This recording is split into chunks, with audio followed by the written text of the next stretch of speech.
ಎಲ್ಲರಿಗೂ ನನ್ನ ನಮಸ್ಕಾರಗಳು.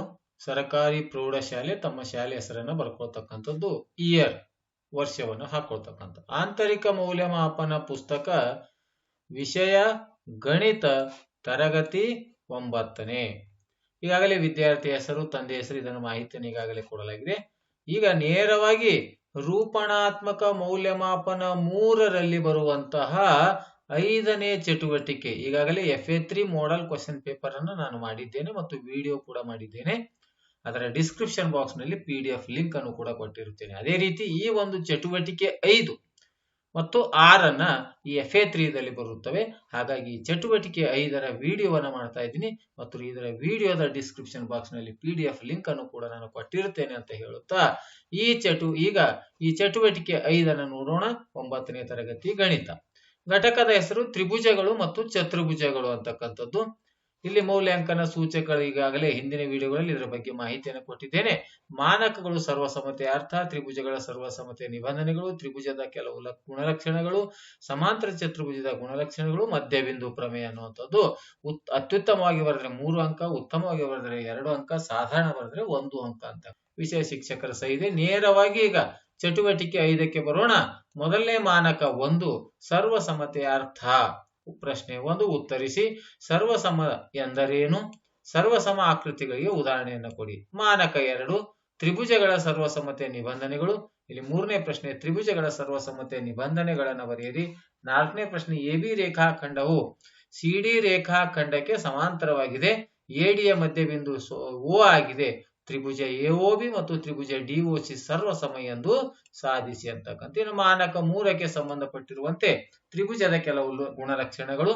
5ನೇ ಪ್ರಶ್ನೆ, ತ್ರಿಭುಜದ ಕೆಲವು ಗುಣಲಕ್ಷಣಗಳನ್ನು ಬರೆಯಿರಿ. ಮಾನಕ 3ರಲ್ಲಿ ಬರುವಂತಹ.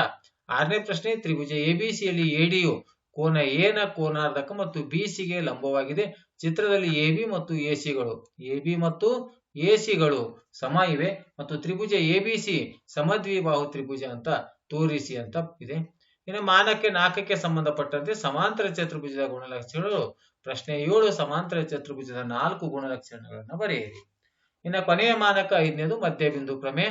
8ನೇ ಪ್ರಶ್ನೆ, ಒಂದು ತ್ರಿಭುಜದ ಯಾವುದೇ 2 ಬಾಹುಗಳ ಮಧ್ಯಬಿಂದುಗಳನ್ನು ಸೇರಿಸುವ ರೇಖಾಖಂಡವು 3ನೆಯ ಬಾಹುಗೆ ಸಮಾಂತರವಾಗಿರುತ್ತೆ ಎಂದು ಸಾಧಿಸಿ. ಈಗ ಇದಕ್ಕೆ ಸಂಬಂಧಪಟ್ಟಿರುವಂತಹ ಈ ಒಂದು ಚಟುವಟಿಕೆಗೆ ಸಂಬಂಧಪಟ್ಟಿರುವಂತಹ ಉತ್ತರಗಳು, ಆ ಎಲ್ಲ ಒಂದು 5ನೇ ಚಟುವಟಿಕೆ ಸಂಪೂರ್ಣವಾದಂತಹ ಉತ್ತರಗಳನ್ನ ಈ ಕೆಳಗಡೆ ಇವೆ. ಈಗ ಉತ್ತರಗಳನ್ನ ಜೊತೆಗೆ ಪ್ರಶ್ನೆಗಳನ್ನು ಕೂಡ ನೋಡ್ತಾ ಹೋಗೋಣ. ಮಾನಕ 1 ಈಗಾಗಲೇ ಮೇಲ್ಗಡೆ ಹೇಳಿದ್ದೇನೆ. ಸರ್ವಸಮ ಎಂದರೇನು? ಒಂದೇ ಆಕಾರ ಮತ್ತು ಒಂದೇ ಗಾತ್ರ ಹೊಂದಿರುವ 2 ಆಕೃತಿಗಳನ್ನ ಸರ್ವಸಮ ಆಕೃತಿಗಳು ಎನ್ನುತ್ತೇವೆ. ಸರ್ವಸಮ ಆಕೃತಿಗಳಿಗೆ ಉದಾಹರಣೆ ಕೊಡಿ ಅಂತ ಹೇಳಿದ್ರೆ, ಒಂದೇ ಅಳತಿರುವ 2 ಬಳೆಗಳು ಅಥವಾ ಒಂದೇ ತ್ರಿಜ್ಯವನ್ನು ಹೊಂದಿರತಕ್ಕಂಥ 2 ವೃತ್ತಗಳು, ಒಂದೇ ಬ್ಯಾಂಕಿನಿಂದ ನೀಡಿರುವ 2 ATMಗಳು ಒಂದೇ ಸಮಯದಲ್ಲಿ ತೆಗೆದುಕೊಂಡಿರ್ತಕ್ಕಂಥವು. ಕೆಲವೊಂದು ಸಲ ವ್ಯತ್ಯಾಸ ಆಗ್ಬೋದು, ಒಂದೇ ರೀತಿ ಇರ್ತಕ್ಕಂಥವು. ಇನ್ನು 500 ರೂಪಾಯಿ ನೋಟುಗಳು ಹೊಸ ನೋಟುಗಳು. ಹೊಸವು ಮತ್ತು ಹಳೆವು ಅಂದ್ರೆ ಸರ್ವಸಮ ಇರ್ಲಿಕ್ಕಿಲ್ಲ, ಹಾಗಾಗಿ ಹೊಸ ನೋಟುಗಳು ಅಂತಕ್ಕಂಥದ್ದು. ಇನ್ನು ಮಾನಕ 2ಕ್ಕೆ ಸಂಬಂಧಪಟ್ಟಂತೆ ತ್ರಿಭುಜಗಳ ಸರ್ವಸಮ್ಮತೆ ನಿಬಂಧನೆಗಳನ್ನು ಬರೆಯಿರಿ ಅಂತಿದ್ರು. ಬಾಹು ಕೋನ ಬಾಹು ಸರ್ವಸಮ್ಮತೆ ನಿಯಮ, ಕೋನ ಬಾಹು ಕೋನ ಸರ್ವಸಮ್ಮತೆ ನಿಯಮ. ಇಲ್ಲಿ ಕೋನ ಬಾಹು ಸರ್ವಸಮ್ಮತೆ ನಿಯಮ ಎರಡು ಒಂದೇ ಇದ್ರೂ ಕೂಡ ಇಲ್ಲಿ ಯಾವುದೇ ತ್ರಿಭುಜದ 3 ಕೋನಗಳ ಮೊತ್ತ 180 ಡಿಗ್ರಿ ಆಗಿರುವುದರಿಂದ ಅಲ್ಲಿ ಕೋನ ಬಾಹು ಬಂದರೂ ಕೂಡ ಅದನ್ನ ಸರ್ವಸಮ್ಮತೆ ನಿಬಂಧನೆಯಲ್ಲಿ ತೆಗೆದುಕೊಳ್ತೇವೆ. ಅಂದ್ರೆ 2 ಕೋನಗಳು ಮತ್ತು ಇಲ್ಲಿ ನಡುವಿನ ಬಾಹು ಸಮನಾಗಿರಬೇಕು. 2 ಕೋನಗಳು ಸಮನ ಇದ್ದಾಗ 3ನೇ ಕೋನ ಕೂಡ ಸಮ ಇರುತ್ತೆ. ಹಾಗಾಗಿ ಕೋನ ಬಂದು 2 ಕೋನಗಳು ಯಾವುದಾದ್ರೂ ಒಂದು ಬಾಹು ಕೂಡ ಸಮ ಇದ್ರೆ ಮತ್ತೆ ಅದು ಕೋನ ಬಾಹು ಕೋನಕ್ಕೆ ಬರುತ್ತೆ. ಹಾಗಾಗಿ ಅದು ಕೂಡ ಸರ್ವಸಮ್ಮತೆ ನಿಯಮ. ಬಾಹು ಸರ್ವಸಮ್ಮತೆ ನಿಯಮ. ಇನ್ನು ಲಂಬ ಕೋನ ವಿಕರ್ಣ ಬಾಹು ಸರ್ವಸಮ್ಮತೆ ನಿಯಮಗಳನ್ನ ಅಂತ. ಇನ್ನು 4ನೇ ಪ್ರಶ್ನೆ, ಇಲ್ಲಿ ಒಂದು ಪ್ರಶ್ನೆಯನ್ನು ಕೊಟ್ಟಿದ್ದಾರೆ. ಇವೆರಡು ಸರ್ವಸಮ ಅಂತ ತೋರಿಸ್ರಿ ಅಂತ ಹೇಳಿದ್ದಾರೆ. ತ್ರಿಭುಜ AOB ಅಂದ್ರೆ ಇದು ಮತ್ತು COD ಇವೆರಡು ತ್ರಿಭುಜಗಳಲ್ಲಿ ABO ಕೋನ ಮತ್ತು OCD ಅಥವಾ DCO ಕೋನ ಅಂದ್ರೆ ಈ 2 ಕೋನಗಳು ಒಂದಕ್ಕೊಂದು ಸಮವೇ. ಯಾಕಂದ್ರೆ ಇವೆರಡು ಪರ್ಯಾಯ ಕೋನಗಳು. ಈಗಾಗಲೇ AB ಮತ್ತು CD ಸಮಾಂತರ ಅಂತ ಕೊಡಲಾಗಿದೆ. ಇನ್ನು ತ್ರಿಭುಜ ಕೋನ AOB ಮತ್ತು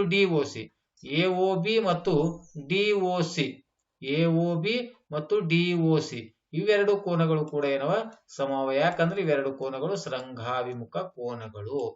ಸಮನಾದ ಬಾಹುಗಳು ಅಭಿಮುಖ ಕೋನಗಳು ಸಮ, B ಗೆ C ಸಮ. ಇವೆರಡು ಶೃಂಗಾಭಿಮುಖ ಕೋನಗಳು. ಇನ್ನು OA OD ಅಂತ ಕೊಟ್ಟಿದ್ದಾರಲ್ಲ, ಇದು ದತ್ತ ಅನ್ನುವಂಥದ್ದು. ಆದ್ದರಿಂದ ಕೋನ ನಿಯಮದ ಪ್ರಕಾರ ಇವೆರಡು ತ್ರಿಭುಜಗಳಂದ್ರೆ ಇಲ್ಲಿ ತ್ರಿಭುಜ ಎಒಬಿ ಮತ್ತು ತ್ರಿಭುಜ ಡಿಒಸಿ ಮತ್ತು ತ್ರಿಭುಜ ಡಿಒಸಿ ಏನಾಗಿದೆ ಅಂತ ಇದು ಸರ್ವಸಮ ಆಗಿದೆ ಅಂತ ಇಲ್ಲಿ ಬರೀಬೇಕು. ಅದನ್ನ ಇಲ್ಲಿ ಯಾಕೋ ಗ್ಯಾಪ್ ಆಗಿದೆ, ಹಾಗಾಗಿ ಇದನ್ನೇ ಬರೆಯುವುದು. ತ್ರಿಭುಜ ಎಒಬಿ ಮತ್ತು ಡಿಒಸಿಗಳು ಸರ್ವಸಮ ಅಂತ ಈ ಸಂಕೇತವನ್ನು ಹಾಕಿ ಬರೀತಕ್ಕಂಥದ್ದು. ಇದು ಕೋನ ನಿಯಮದ ಪ್ರಕಾರ, ಕೋನ ಬಾಹು ಅನ್ನುವಂತಹ ಒಂದು ನಿಯಮದ ಪ್ರಕಾರ ಇವೆರಡು ತ್ರಿಭುಜಗಳು ಏನಂತಿತ್ತು, ಸರ್ವಸಮ. ನಮಗೆ ಮೇಲ್ಗಡೆ ಇರತಕ್ಕಂಥ ಪ್ರಶ್ನೆಯನ್ನು ಕೂಡ ಎರಡು ತ್ರಿಭುಜಗಳು ಸರ್ವಸಮ ಅಂತ ತೋರಿಸಬೇಕಾಗಿತ್ತು. ಇನ್ನು ಮಾನಕ 3ಕ್ಕೆ ಸಂಬಂಧಪಟ್ಟಿರುವಂತೆ 5ನೇ ಪ್ರಶ್ನೆ, ತ್ರಿಭುಜದ ಕೆಲವು ಗುಣಲಕ್ಷಣಗಳನ್ನ ಬರೆಯಿರಿ ಅಂತಿದೆ.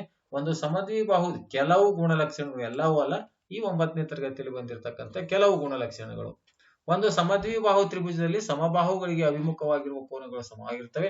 ಒಂದು ತ್ರಿಭುಜದಲ್ಲಿ ಸಮಕೋನಗಳಿಗೆ ಅಭಿಮುಖವಾಗಿರುವ ಬಾಹುಗಳು ಸಮವಾಗಿರುತ್ತವೆ. ಸಮಬಾಹು ತ್ರಿಭುಜದ ಪ್ರತಿ ಕೋನದ ಅಳತೆ 60 ಡಿಗ್ರಿ. ಇನ್ನು 6ನೇ ಪ್ರಶ್ನೆ, ಇಲ್ಲೊಂದು ಪ್ರಶ್ನೆಯನ್ನು ಕೊಟ್ಟಿದ್ದಾರೆ. ಎಬಿಸಿ ಸಮದ್ವಿಬಾಹು ತ್ರಿಭುಜ ಎಂದು ತೋರಿಸಿ ಅಂತ ಕೊಟ್ಟಿದ್ದಾರೆ. ಎಬಿಡಿ ಅಂದ್ರೆ ಈ ಕಡೆ ಮತ್ತು ಎಡಿಸಿ ಅಂದ್ರೆ ಈ ಕಡೆ ಇರತಕ್ಕಂಥ ತ್ರಿಭುಜಗಳನ್ನು ತೆಗೆದುಕೊಳ್ಳಲಾಗಿದೆ. ಬಿಎಡಿ ಕೋನ ಮತ್ತು ಸಿಎಡಿ ಕೋನ ಅಂದ್ರೆ ಇವೆರಡು ಕೋನಗಳು ಯಾಕೆ ಸಮವ, ಯಾಕಂದ್ರೆ ಕೋನ ಎ ಅನ್ನ ಅದು ಅರ್ಧಿಸಿದೆ ಅಂತ ಕೊಟ್ಟಿದ್ದಾರೆ, ಹಾಗಾಗಿ ದತ್ತ ಅಂತ ಬರೆಯಲಾಗಿದೆ. ಇನ್ನು ಎಡಿ ಇಸ್ ಈಕ್ವಲ್ ಟು ಎಡಿ, ಯಾಕಂದ್ರೆ ಇದು ಸಾಮಾನ್ಯ ಬಾಹು. ಕೋನ ಎಡಿಬಿ ಮತ್ತು ಎಡಿಸಿಗಳು ಸಮವ, ಯಾಕಂದ್ರೆ ದತ್ತ, ಯಾಕಂದ್ರೆ ಲಂಬವನ್ನ ಅಲ್ಲಿ ಎಳೆದುಕೊಳ್ಳಲಾಗಿದೆ, ಲಂಬವಾಗಿದೆ ಅಂತ ಕೊಟ್ಟಿರೋದ್ರಿಂದ ಕೋನ 90. ಹಾಗಾದ್ರೆ ಇವೆರಡು ತ್ರಿಭುಜದಲ್ಲಿ ಇರತಕ್ಕಂತ ಎಬಿಡಿ ಮತ್ತು ಎಸಿಡಿ ಕೋನಗಳು ಸಮನಾದಾಗ ಅಂದ್ರೆ ಕೋನ ಬಾಹು ಕೋನ ನಿಯಮದ ಪ್ರಕಾರ ಎರಡು ತ್ರಿಭುಜಗಳು ಸರ್ವಸಮ. ಅದು ಸರ್ವಸಮ ಆದಾಗ ಸರ್ವಸಮ ತ್ರಿಭುಜಗಳ ಅನುರೂಪ ಭಾಗಗಳ ಪ್ರಕಾರ ಆ ಎರಡು ಬಾಹುಗಳಂದ್ರೆ ಉಳಿದ ಬಾಹುಗಳಂದ್ರೆ ಬಿಡಿಗೆ ಸಿಡಿ ಸಮನಾಗಿರುತ್ತೆ, ಎಬಿಗೆ ಎಸಿ ಸಮನಾಗಿರುತ್ತೆ. ನಮಗೆ ಎಬಿಗೆ ಎಸಿ ಸಮ ಯಾವಾಗ ಎಬಿಸಿ ತ್ರಿಭುಜದಲ್ಲಿ ಎಬಿಗೆ ಎಸಿ ಸಮ ಆದ್ರೆ ತ್ರಿಭುಜ ಎಬಿಸಿ ಅನ್ನುವಂಥದ್ದು ಎಂತ ತ್ರಿಭುಜ ಅಂತಂದ್ರ ತ್ರಿಭುಜ ಎಬಿಸಿ ಒಂದು ಸಮದ್ವಿಬಾಹು ತ್ರಿಭುಜ ಅಂತ ಸಾಧಿಸಿದೆ. ಇಲ್ಲಿ ಎಬಿಸಿ ಎಸಿ ಅಂದ್ರೂ ಎರಡು ಬಾಹುಗಳು ಸಮ ಅಥವಾ ಎಬಿಸಿ ಅಂತಕ್ಕಂಥ ಒಂದು ಸಮದ್ವಿಬಾಹು ತ್ರಿಭುಜ. ಇನ್ನು 7ನೇ ಪ್ರಶ್ನೆ, ನಾಲ್ಕನೇ ಮಾನಕದಲ್ಲಿ ಸಮಾಂತರ ಚತುರ್ಭುಜ 4 ಗುಣಲಕ್ಷಣಗಳನ್ನು ಬರೆಯಿರಿ ಅಂತಿದೆ. ಸಮಾಂತರ ಚತುರ್ಭುಜ ಪ್ರತೀಕರಣವು ಸಮಾಂತರ ಚತುರ್ಭುಜನ ಎರಡು ಸರ್ವಸಮ ತ್ರಿಭುಜಗಳನ್ನಾಗಿ ಅರ್ಧಿಸುತ್ತದೆ.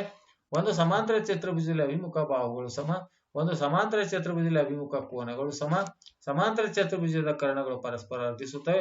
ಒಂದು ಚತುರ್ಭುಜದಲ್ಲಿ ಪ್ರತಿಯೊಂದು ಜೊತೆ ಅಭಿಮುಖ ಕೋನಗಳು ಸಮ ಇದ್ದಾಗ ಅದು ಸಮಾಂತರ ಚತುರ್ಭುಜವಾಗುತ್ತದೆ. ಇನ್ನು ಮಾನಕ 5ಕ್ಕೆ ಸಂಬಂಧಪಟ್ಟಿರುವಂತಹ ಮಧ್ಯಬಿಂದು ಪ್ರಮೇಯ. ಒಂದು ತ್ರಿಭುಜದ ಯಾವುದೇ ಎರಡು ಬಾಹುಗಳ ಮಧ್ಯ ಬಿಂದುಗಳನ್ನು ಸೇರಿಸುವ ರೇಖಾಖಂಡವು 3ನೇ ಬಾಹುಗೆ ಸಮಾಂತರವಾಗಿರುತ್ತದೆ ಅಂತಕ್ಕಂಥದ್ದು. ಇದು ಒಂದು ಕೋನ, ಇದು 2 ಅಂತ ತೆಗೆದುಕೊಳ್ಳಲಾಗಿದೆ. ಈಗ ಸಮಾಂತರವಾಗಿರ್ತಕ್ಕಂಥ ಸಾಧನೆಯನ್ನು ಮಾಡಬೇಕಾಗಿದೆ. ಈಗ ತ್ರಿಭುಜ ಎಬಿಸಿಯಲ್ಲಿ ಡಿಯು ಎಬಿಯ ಮಧ್ಯ ಬಿಂದು, ಇಯು ಎಸಿಯ ಮಧ್ಯ ಬಿಂದು ಅಂತಕ್ಕಂಥದ್ದು ಮತ್ತು ಡಿ ಅನ್ನ ಸೇರಿಸಿ ಸಾಧನೆ ಏನಿದೆ, ಡಿಇ ಮತ್ತು ಬಿಸಿಗಳು ಇವೆರಡು ಸಮಾಂತರ ಅಂತ ತೋರಿಸ್ಬೇಕಾಗಿದೆ. ಡಿಇ ಮತ್ತು ಬಿಸಿಗಳು ಸಮಾಂತರ ಅಂತ ಉತ್ತರವನ್ನ ತೋರಿಸ್ಬೇಕಾಗಿದೆ, ಅದನ್ನು ಗುರುತು ಮಾಡ್ತಕ್ಕಂಥಲ್ಲ. ಈ ರಚನೆಯಲ್ಲಿ ಡಿ ಅನ್ನು ಎಫ್ ವರೆಗೆ ವೃದ್ಧಿಸಿ, ಅದು ಹೆಂಗಿರ್ಬೇಕಂದ್ರೆ DE is equal to F ಇರುವಂತೆ ವೃದ್ಧಿಸಿ ಸಿ ಎಫ್ ಅನ್ನ ಸೇರಿಸಿ ಅಥವಾ ಎಳೆಯಿರಿ. ಈಗ ಎಡಿಬಿ ಅಂತಕ್ಕಂಥ ಎಡಿಇ ಮತ್ತು ಸಿಇಎಫ್ ಅಂತಕ್ಕಂಥ ಎರಡು ತ್ರಿಭುಜಗಳ ತಗೊಂಡಾಗ ಇವೆರಡು ರೇಖೆಗಳು ಸಮಾಂತರ ಇವೆ.